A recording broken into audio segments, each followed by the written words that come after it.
am curious, set us up from a global growth story, how you're thinking about markets reacting to this massive flood of central bank intervention, yet still slowing growth nonetheless.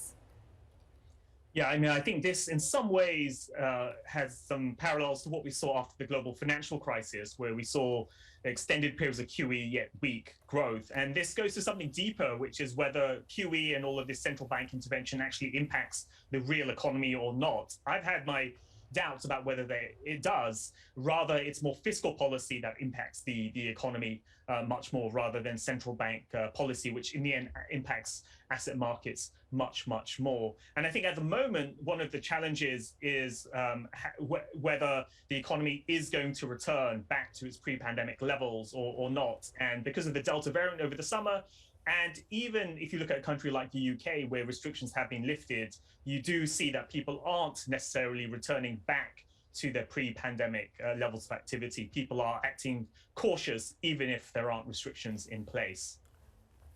Bilal, what do you think investors are pricing right now? What kind of a run between now and Christmas should we be thinking about?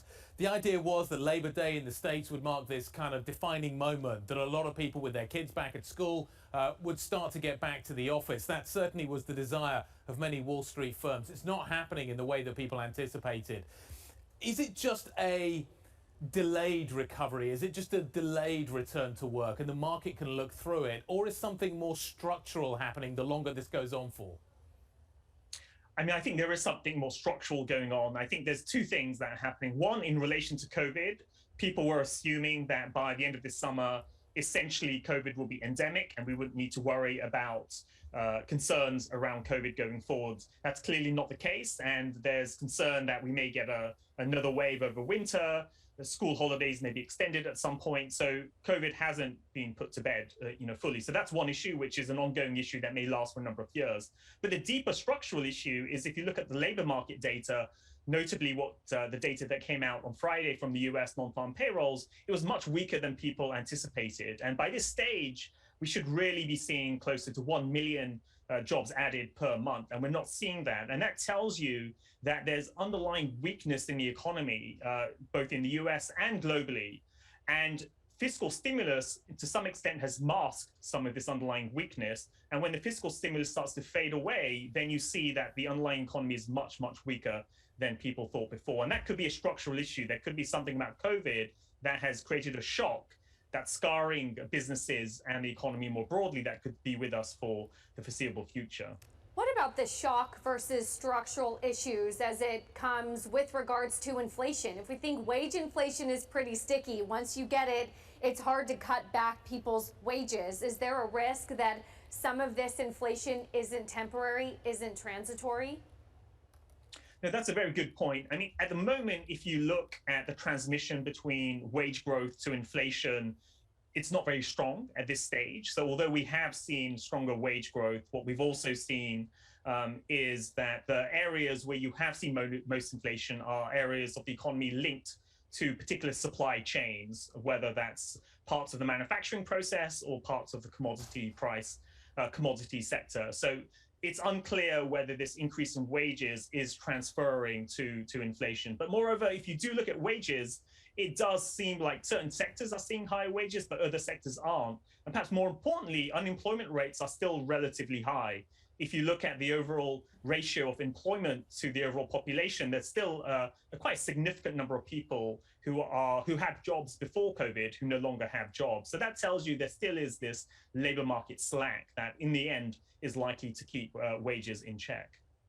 And that's concerning central banks, Bilal, and as a result of which it seems the central banks remain cautious. We still don't know what the Fed is going to do. We're going to find out what the ECB is going to do later on this week.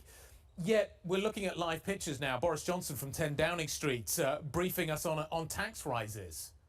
Is now the time, if the monetary authorities are still being cautious, is now the time really to tighten the fiscal side of the equation? No, that's a very good question. I mean, I don't think monetary easing has had as much of a positive impact on the real economy. My sense is it's rather most of that monetary easing has gone to stimulate asset markets, which in the end benefits those who have large investments. And it's really fiscal that's had more of a direct impact on the economy. And given that the economy is still weak, I think it's probably not the best time to tighten fiscal policy. On top of that, if you remember, not too long ago, 6 months ago, 12 months ago, or even 3 months ago, people were talking about MMT, modern monetary theory, where this idea being that we'll see loose fiscal policy forever.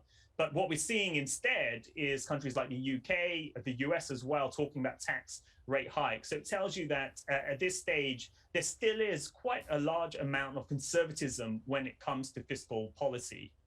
Do you see that in the US as well? You mentioned that we're kind of with the UK in terms of raising taxes. Is now a good time?